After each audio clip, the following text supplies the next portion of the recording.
Assalamualaikum warahmatullahi wabarakatuh. Terima kasih sudah mengklik video ini, dan video ini khusus bagi kamu yang baru belajar bahasa Inggris.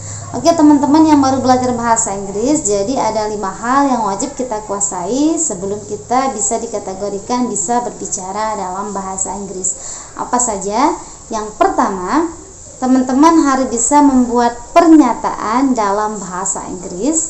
Kemudian yang kedua, teman-teman harus bisa membuat pertanyaan dari pernyataan yang telah teman-teman buat itu sendiri. Kemudian yang ketiga, teman-teman bisa mengajak orang lain dalam bahasa Inggris. Dan yang keempat, teman-teman bisa melarang orang lain dalam bahasa Inggris. Dan yang terakhir atau yang kelima adalah teman-teman bisa minta izin dalam bahasa Inggris. Jadi intinya di 5 hal yang tadi ya teman-teman. Kalau teman-teman sudah kuasai 5 hal yang tadi, secara otomatis teman-teman bisa dibilang bisa berbicara dalam bahasa Inggris. Oke, tanpa perlu berlama-lama, langsung saja mari simak penjelasan pada bagian pertama dari kursus bahasa Inggris khusus untuk pemula. Oke, langsung saja simak video berikut ini. Nah, sekarang kita langsung ke materinya. Ada 5 hal yang wajib kita kuasai ketika kita baru belajar bahasa Inggris. Yang pertama, kita harus bisa membuat pernyataan. Nah, tapi sebelum teman-teman membuat pernyataan, teman-teman wajib kuasai dulu hal yang ada di bawah ini. Yang pertama, teman-teman harus menguasai kata ganti atau disebut juga dengan pronoun. Kemudian setelah itu, teman-teman harus menguasai juga kepunyaan yang disebut dengan possessive. Nah, pronoun atau kata ganti ini teman-teman dibagi menjadi 2. Ada kalanya menjadi subjek dan ada kalanya menjadi objek. Nah, sekarang kita mulai dari kata ganti saya. Kata ganti itu banyaknya antara lain seperti saya, kamu, mereka, kita, dia laki-laki, dia perempuan. Nah itu disebut dengan kata ganti atau istilahnya pronoun. Kita wajib hafal bahasa Inggris dari kata ganti yang ini teman-teman ketika kita ingin membuat pernyataan. Nah, jadi kita mulai dari kata saya dulu ya. Jadi kata saya teman-teman, ketika dia menjadi subjek maka teman-teman akan bilang I.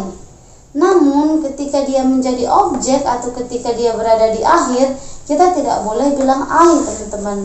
Kita harus bilang me. Makanya kata ganti ini wajib kita pahami. Kita tidak boleh salah antara penggunaan I dan me teman-teman. Nah, jadi kalau kita buat contohnya, kan bahasa Inggrisnya adalah saya berada di awal kalimat, maka teman-teman gunakan kata I. Cinta bahasa Inggrisnya adalah love. Kamu bahasa Inggrisnya adalah you. I love you.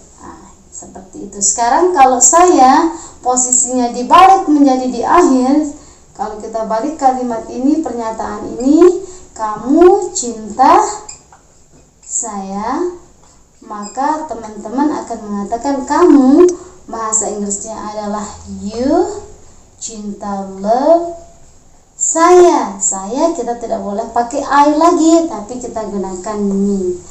Makanya wajib hukumnya kita menguasai kata ganti. Kita tidak boleh salah menggunakan antara I dan me. Jadi ini wajib hukumnya bagi para pemula ya teman-teman, harus menghafal kata ganti baik yang berada di subjek maupun yang berada di objek. Selain itu teman-teman, kita juga wajib mengetahui kepunyaan atau istilahnya possessive. Jangan sampai teman-teman salah menggunakan juga. Contohnya misalkan itu buku saya. Perhatikan kata saya teman-teman.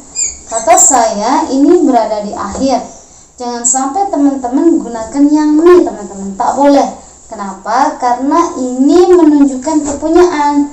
Dari mana kita tahu dia kepunyaan? Dari kata sebelum kata saya. Apabila sebelum kata ganti tersebut merupakan kata benda seperti buku, pulpen dan lain sebagainya, maka itu menunjukkan kepunyaan teman-teman.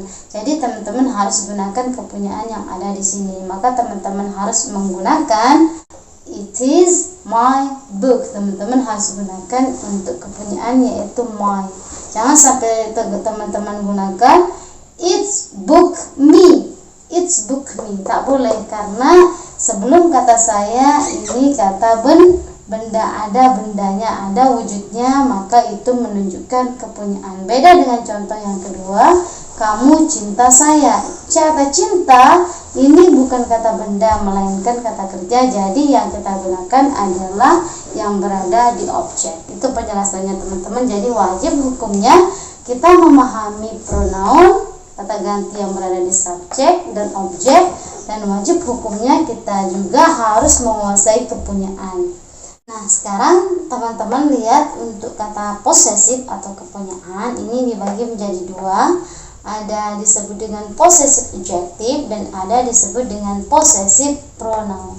Apa perbedaan di antara keduanya teman-teman? Teman-teman juga harus memahaminya sebelum teman-teman menghafalnya. Untuk possessive adjective, dia ini tidak bisa berdiri sendiri tanpa teman-teman menaruhkan kata benda. Jadi teman-teman harus menaruhkan kata benda di titik-titik ini teman-teman. Contohnya seperti it is my book. Jadi disebutkan bendanya yaitu buku.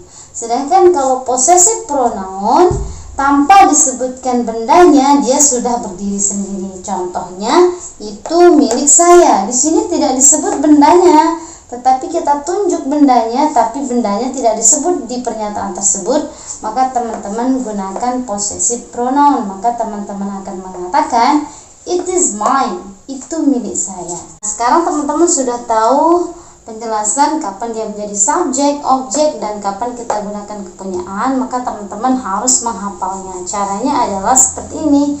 Teman-teman akan mulai menyebutkan mulai dari kata saya, maka teman-teman akan bilang I, me, my, mine. Kemudian diartikan saya, milik saya, milik saya. Seperti itu cara menghafalnya. Kemudian kita lanjut ke kata kamu, you, your, yours. Nah, sebelum kita lanjut, coba diperhatikan di sini kata your, kemudian yours. Selain dari my, kalau yang ini teman-teman tinggal menambahkan huruf s di akhirnya. Contohnya your menjadi your. Kalau teman-teman hafal possessive adjective, maka teman-teman juga hafal possessive pronounnya teman-teman. Itu maksud saya. Sekarang kita lanjut ke kata mereka. Kata mereka cara bacanya adalah they. Ini dibaca they. Kalau teman-teman menemukan huruf T sama H, maka itu suara dal. Maka kita akan bilang they.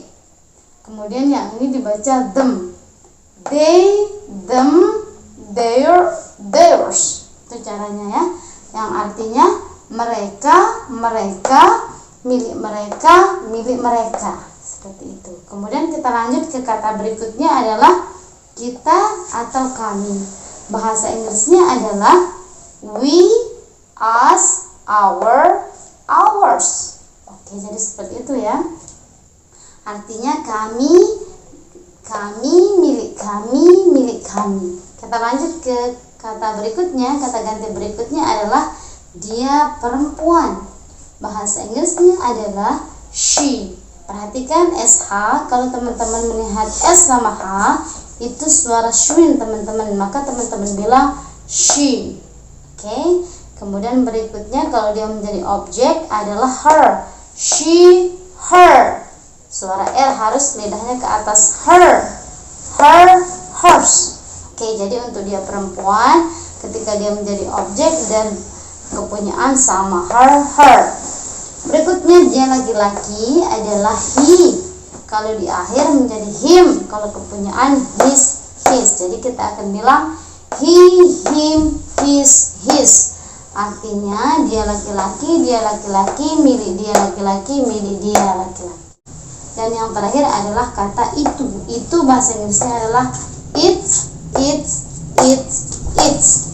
Jadi itu miliknya. Jadi kita bilang untuk di sini miliknya. Oke?